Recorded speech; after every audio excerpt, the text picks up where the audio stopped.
ജയ രവികുമാർ എന്നൊരു ഭക്ത പറഞ്ഞിട്ടുണ്ട്, കൂടുതൽ ഭഗവാനെ വിളിച്ചാൽ ഏതെങ്കിലും സ്വസ്ഥതക്കുറവ് വന്നുകൊണ്ടേയിരിക്കുമെന്ന്. ഇത് വളരെ വലിയൊരു ഒഫൻസീവ് സ്റ്റേറ്റ്മെന്റ് ആയിട്ടാണ് കേട്ടോ ഞാനിതിനെ കണക്കാക്കുന്നത്. ജയ ചേച്ചിയോട് എനിക്കൊരു രണ്ട് മൂന്ന് ചോദ്യങ്ങളുണ്ട്.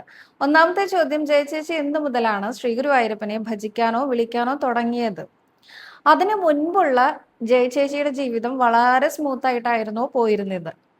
അതിനുശേഷമാണോ എന്തെങ്കിലും സ്വസ്ഥതക്കുറവ് വന്നുകൊണ്ടേയിരിക്കാൻ തുടങ്ങിയത്? നോക്കൂ, നമ്മളെല്ലാവർക്കും ഒരു തരത്തിൽ അല്ലെങ്കിൽ മറ്റൊരു തരത്തിൽ എപ്പോഴും എന്തെങ്കിലും ഒരു മനപ്രയാസം വന്നുകൊണ്ടേയിരിക്കും. അത് ജീവിതത്തിന്റെ ഒരു രീതിയാണ്. അത് നമ്മൾ എല്ലാവർക്കും ഉണ്ട്. പിന്നെ എന്തിനാണ് ഗുരുവായൂരപ്പനെ വിളിക്കുന്നത് എങ്കിൽ, നമുക്ക് ഇത്തരം ബുദ്ധിമുട്ടുകൾ വരുമ്പോൾ അതിനെ വളരെ സ്മൂത്ത് ആയിട്ട് ഹാൻഡിൽ ചെയ്യാൻ വേണ്ടിയിട്ടാണ് നമ്മൾ ശ്രീ ഗുരുവായൂരപ്പനെ വിളിക്കുന്നത്.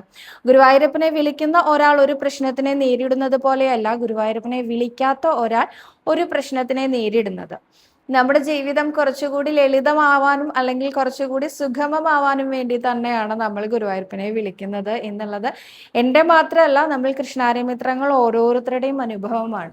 അതിനിടയ്ക്ക് വരുന്ന ബുദ്ധിമുട്ടുകൾ, പ്രാരബ്ധങ്ങളൊക്കെ നമ്മുടെ കർമ്മദോഷം കൊണ്ട് വരുന്നതാണ്.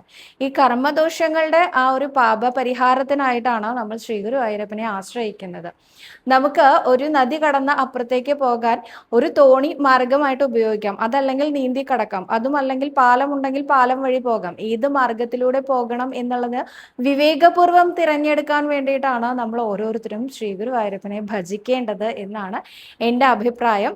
ഒരിക്കലും ഇങ്ങനെ നെഗറ്റീവായി ചിന്തിച്ചുകൊണ്ട് ശ്രീ ഗുരുവായൂരപ്പനിലേക്ക് വരാൻ ശ്രമിക്കുകയേ ചെയ്യരുത്. ഗുരുവായൂരപ്പൻ കൂടെയുണ്ട് എന്നും എപ്പോഴും ആശ്രയമായിട്ട് എന്ന് ഉറച്ചു വിശ്വസിച്ചുകൊണ്ട് വേണം ഓരോരുത്തരും നാമം ചെല്ലാൻ എന്നാണ് എൻ്റെ ഒരു അപേക്ഷ കേട്ടോ.